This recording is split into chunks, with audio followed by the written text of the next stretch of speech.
So welcome candidates. I am Inderpreet Singh, All India rank 5 in CDS IMA, rank 29 in FCAT.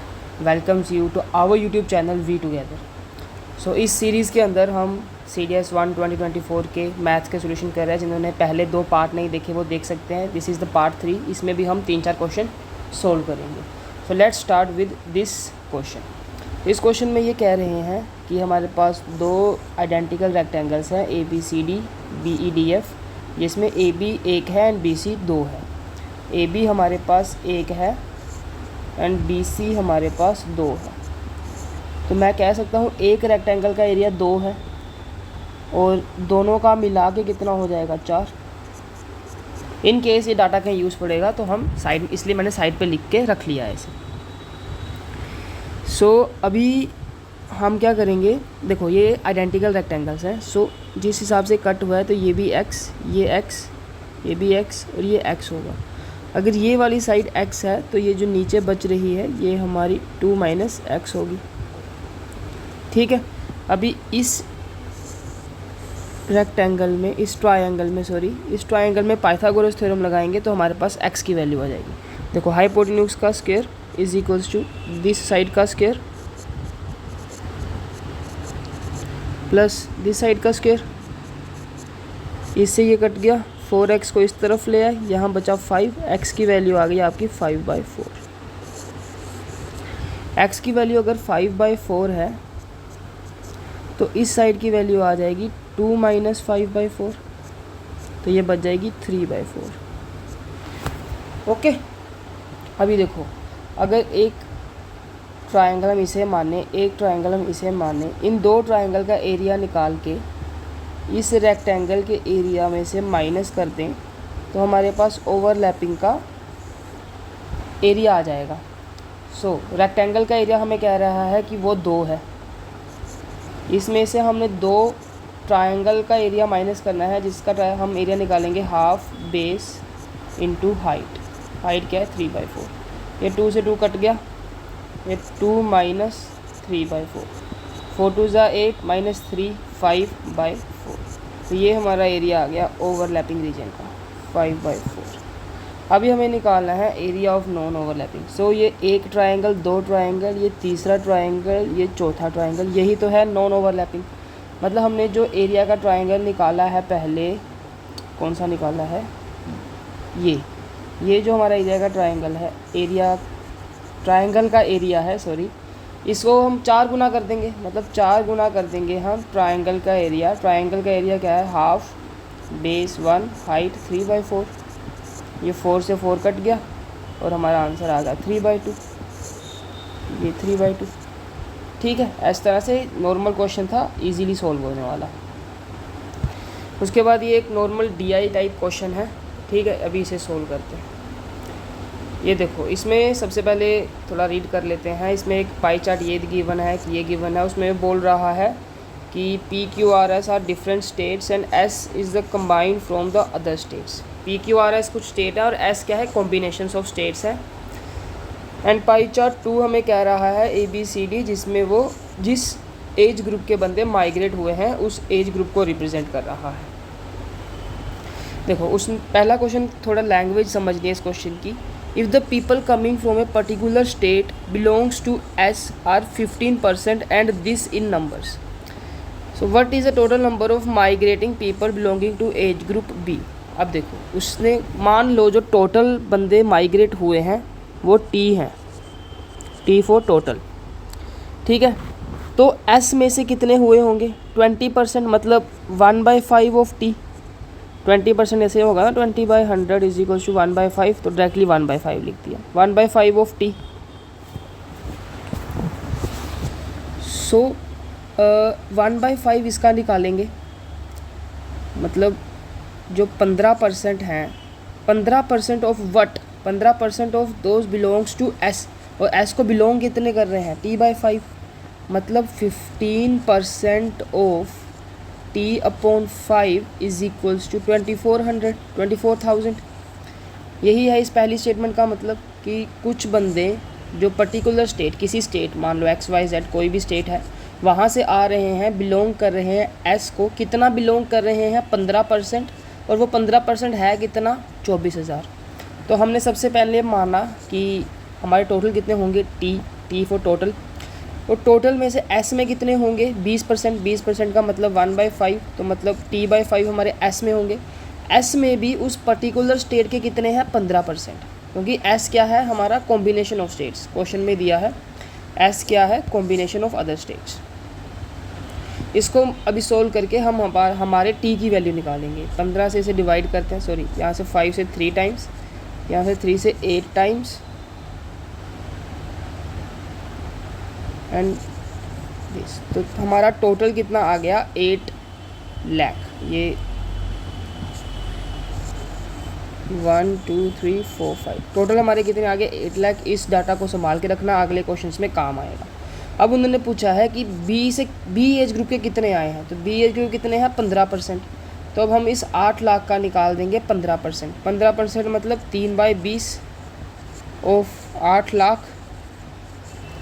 सो ये cut गया, ये 2 से 4 times, 1 2 3 4, 4 3 ज़ा 12, 1 2 3 4, मतलब लैक्स में करेंगे तो 1.2 लाख। लैख में करने के लिए 5 जीरो से इसे डिवाइड करेंगे, 1 2 3 4 5, तो ये आएगा।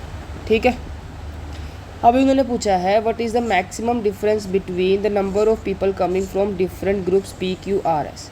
अभी ये देखो पी क्यू आर एस का डाटा ये गिवन है, इसमें पी में 40 है, क्यू में 30 है, आर में 10 है, एस में 20 है। उन्होंने पूछा है मैक्सिमम डिफरेंस, तो मैक्सिमम डिफरेंस ये देखो पी और आर दे रहे हैं हमें, मैक्सिमम डिफरेंस कितना दे रहे हैं 30% का।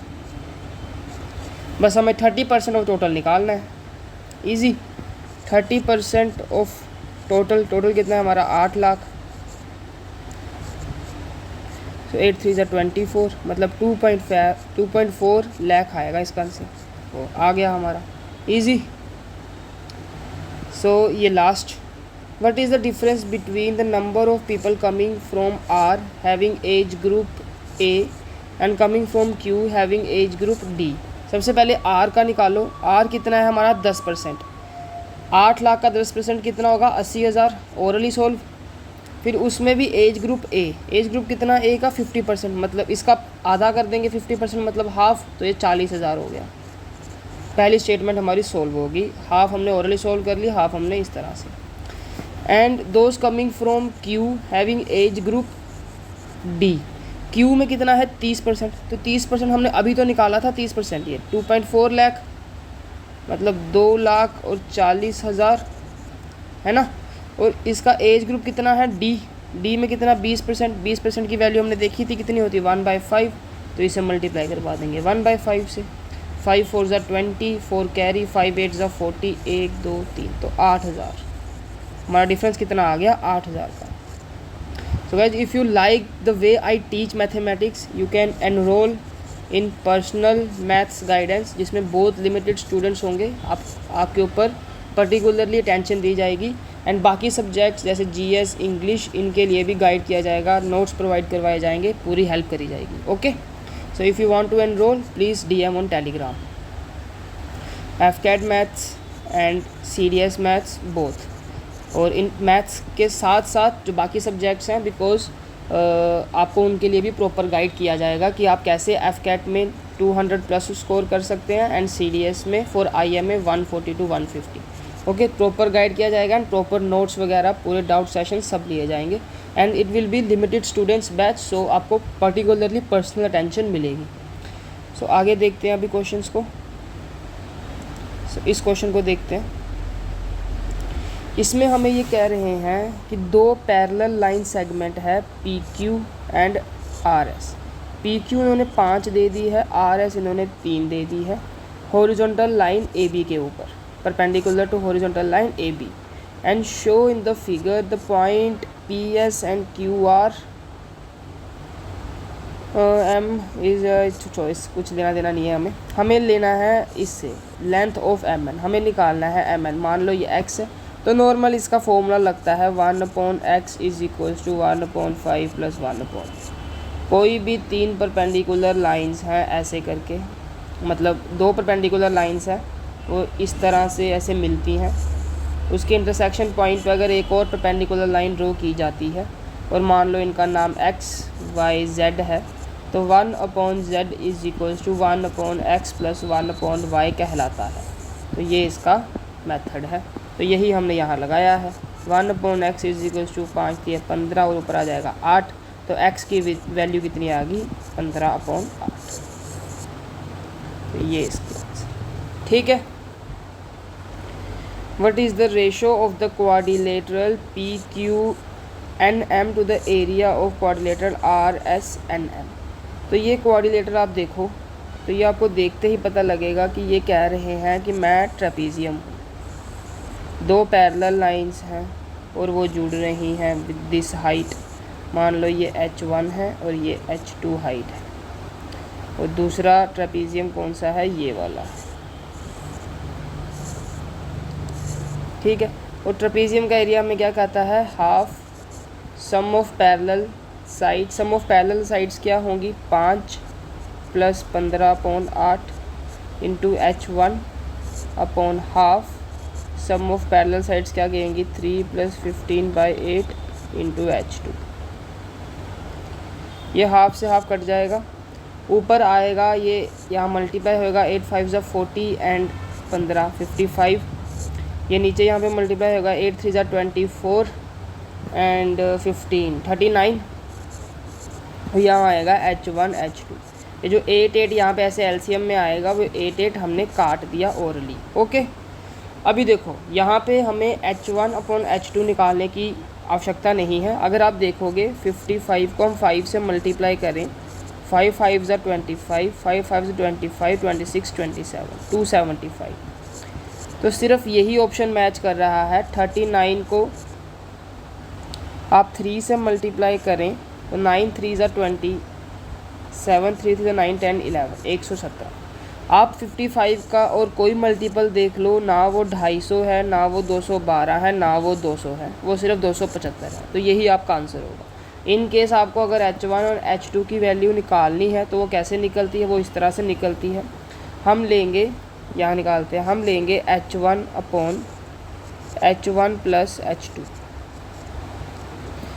सो H1 को हम इक्वेट कर देंगे x के साथ,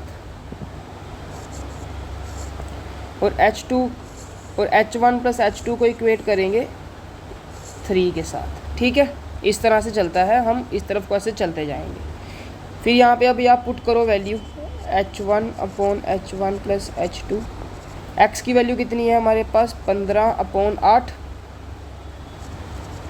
और नीचे क्या है? 3। तो ये 3 से 5 बार कट जाएगा। तो हमारे पास H1/H1 + H2 कितना आ गया? 5/8। मतलब H1 की वैल्यू आ गई 5 और H2 की वैल्यू आ गई 8।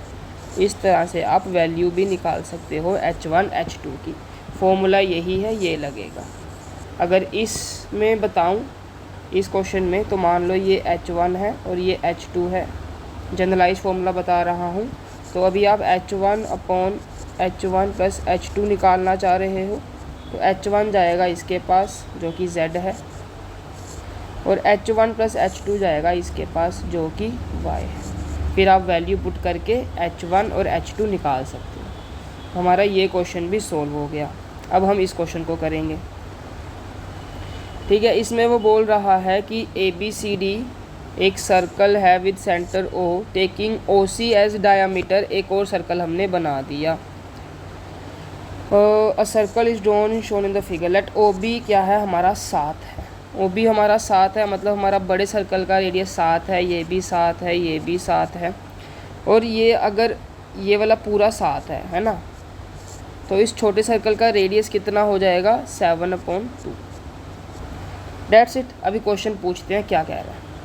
What is the area of the shaded reason? Area of the shaded reason निकालने के लिए सबसे पहले हम area of this small circle निकाल लेंगे, जो हमें बोलेगा πr²। 22/7 πr² कितना होगा? 7/2 × 7/2। ये 7 से 7 कट गया, ये 2 से 11 टाइम्स। 11 7 = 77 divided by 2। 2 3 = 6, 1 कैरी 2 6 = 18, 2 8 = 16.5। 38.5 हमारा आंसर आ जाएगा इसका, सिर्फ इस रीजन का, ये वाले का। अभी हमें इसका एंड इसका निकालना है। इसका एरिया कैसे निकलेगा, हम area of the semi circle निकालेंगे, इस सेमी सर्कल का एरिया निकालेंगे, उसमें से इस ट्राइंगल का एरिया माइनस कर देंगे।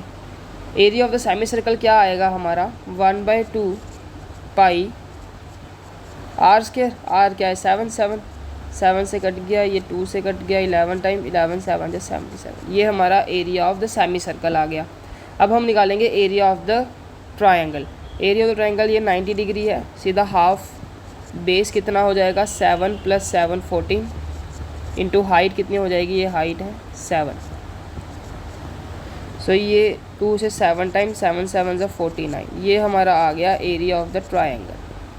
इससे इसमें से कर देंगे माइनस, यहाँ बचा 6, यहाँ 17, ये आया 8, 6 में से 4 के 2 28। मतलब ये एरिया ऑफ सर्कल जो निकाला था हमने 38.5, इसमें हम 28 को कर देंगे प्लस 8 8 16 3 3 6 66.5 हमारा आंसर आ गया। अभी उसने पूछा है what is the area of the shaded region to the area of ratio of the area shaded region to the non shaded region. Shaded region का हमने अभी निकाला है 66.5।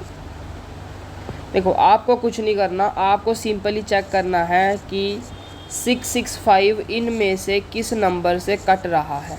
सबसे पहले 19 से चेक करेंगे।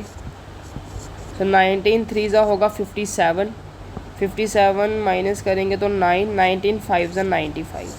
तो 19 से कट रहा है, तो हमारा यही आंसर है। ठीक है, क्यों? क्योंकि आप अगर चेक करोगे 18 से ये नहीं कटेगा, 17 से ये नहीं कटेगा, 16 से भी ये नहीं कटेगा, सिर्फ 19 से कटेगा, 19 से कटेगा, इसलिए ये आंसर है। अगर आप पूरा निकालना चाहोगे तो कैसे निकलेगा, हमने area of the shaded reason निकाल लिया है, हम निकालेंगे area of the full circle. इस पूरे सर्कल का एरिया निकाल देंगे, पूरे सर्कल का एरिया निकाल के माइनस कर देंगे ये, और हमारा आ जाएगा एरिया ऑफ द शेडेड। और एरिया ऑफ शेडेड हमारे पास है तो इसके लिख देंगे हम 66.5। नीचे जो माइनस करके आएगा area of complete circle minus 66.5, ये आएगा हमारा area of the non shaded. इसे सोल्व करके हम अपना आंसर निकालेंगे। पर अगर हमारी हेल्प ऑप्शंस कर रहे हैं तो हम पूरा आंसर क्यों निकालें। हमने डायरेक्टली चेक किया कि 665 किस टेबल में आ रहा है, वो 19 के टेबल में कंप्लीट कट रहा था, तो इसलिए यही हमारा आंसर है। सो that's all for this part. Okay, छोटा छोटा पार्ट रखते हैं बिलो 20 मिनट्स। उसके अगले पार्ट में हम ये क्वेश्चंस करेंगे, ये क्वेश्चंस कर देंगे, यहाँ तक कर देंगे अगले पार्ट में। फिर जो ये स्टेटमेंट वाले क्वेश्चंस हैं इनके लिए एक सेपरेट वीडियो निकालेंगे कि ये क्वेश्चंस हम कैसे जल्दी जल्दी कर सकते हैं। Okay, so that's all from my side. If you have anything to ask please DM on Telegram, ask freely. I hope you are studying hard, working hard. Please subscribe the channel, like the video. एम करते हैं 10 likes का, ज़्यादा नहीं है, बहुत कम है, कर देना। Thank you so much.